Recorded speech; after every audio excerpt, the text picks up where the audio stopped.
Standing leg lifts where we're kicking our leg backwards, a really nice strengthener for our glutes to help us with hip extension, the act of bringing that leg behind us in space. If we're really, really conscious about not arching our back, this can actually be a little bit of an active stretch for our hip flexors, the muscles in the front of our hips, while we're contracting those glutes.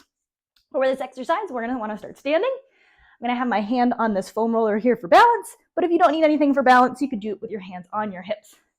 Starting with one leg planted, grounding it down into the ground. Other leg I'm going to extend behind me, legs straight, toes pointed. I'm going to make sure my hip bones are pointing forwards and they're not opening up out to the sides. Hip bones forwards is going to keep our hips nice and square. And keeping my hip bones pointing forwards, keeping my low back in a neutral position. I'm going to lift that back heel as high as I can. This is going to feel like a squeeze in your glutes. Lower that leg down. Lifting that leg up, lowering it down without letting our hips rotate towards the floor, without arching our low back. I'm going to keep my hip bones in the same position. You can even have a hand on your hip to make sure that they're not starting to tilt along with the rest of your body.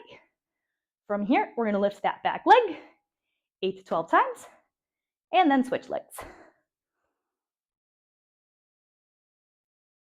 If you want to learn more stretches like this, you should totally check out the Flexopedia on my website. It's a free online library of stretches with detailed how-tos for both passive stretches and active stretches organized by muscle group.